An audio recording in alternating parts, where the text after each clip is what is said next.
Hello and welcome to the channel. My name is Patrick and we're going to answer a question that people aren't even asking. Right now it seems that we have one group of people that say that they buy the dip at 60k and they are the smartest in the world. You have another group that say you should buy in October because that is when we have the low in, so to say, for this bull run.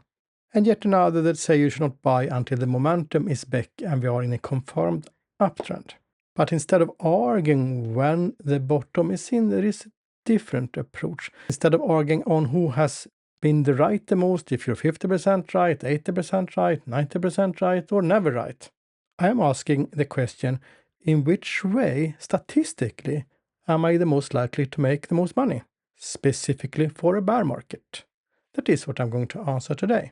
Reminder that this is no financial advice, no investment advice, nothing like that. I'm just a random dude on the internet that are sharing my thoughts and opinions, and I happen to work with analytics for 25 years and happen to have worked in the financial industry.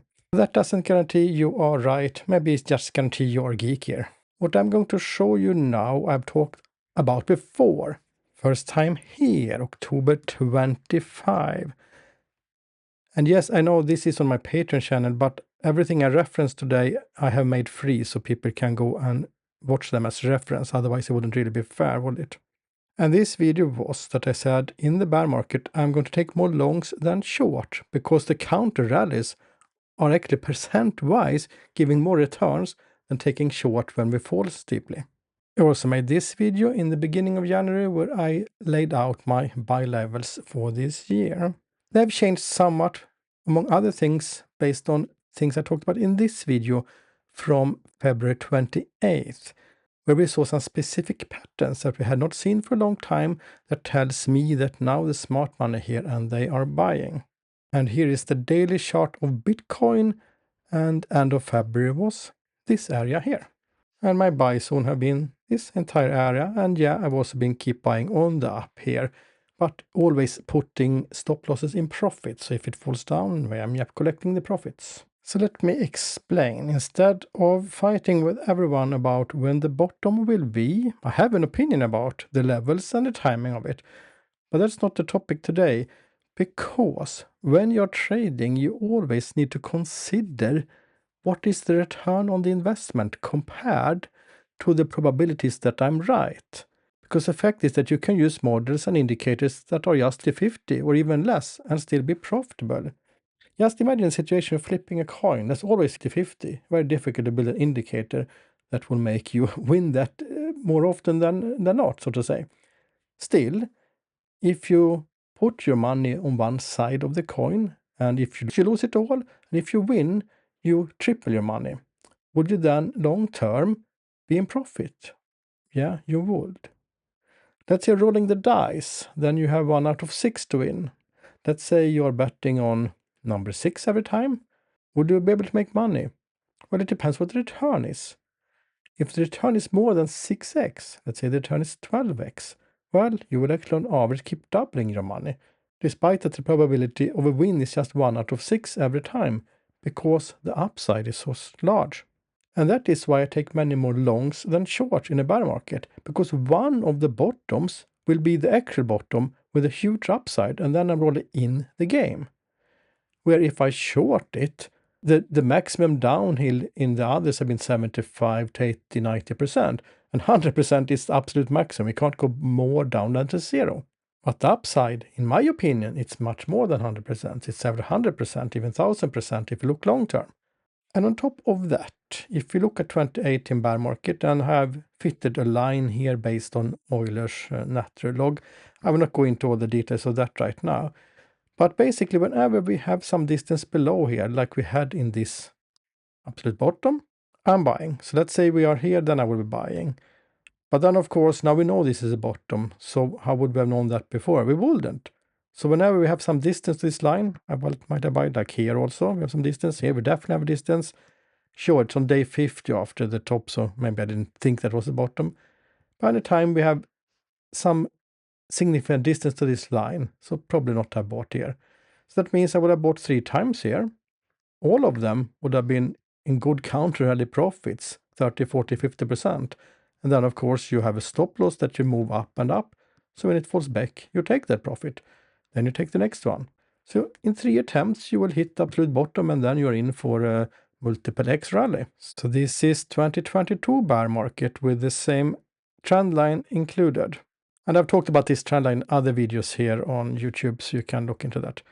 Here we have some relatively distance. So here will be a buy zone, which also was the absolute bottom at about a year after.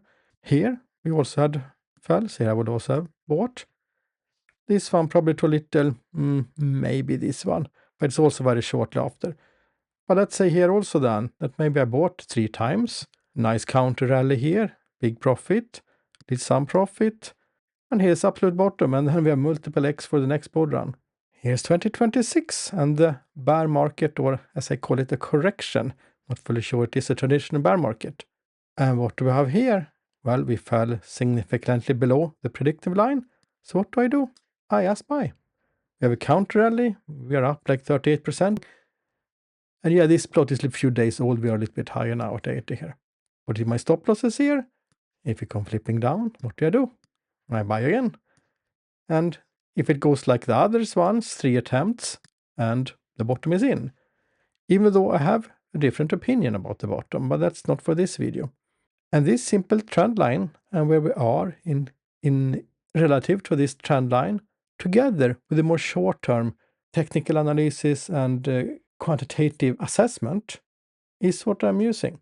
And as I said, this area here was also covered in this video from February 28th. So in my mind, this is one way to answer the question, how do I increase the probabilities of getting as much return as possible in the bear market? I'm definitely not saying this is the only way. I'm definitely not saying that it will always work. Other things could happen. I'm just saying it's the way I am using. And therefore, I don't have to be equally engaged in the fights when the bottom will be, at what level it should be. Do we now have a confirmed rally that the bull market have started or not? As I said, I'll come back to in a different video my opinions about it, because on top of this simple strategy for the bear market, I also have opinions, and I might trade harder when things are where I have my opinions, and I might pull back a little bit for the scenarios I see as more unlikely.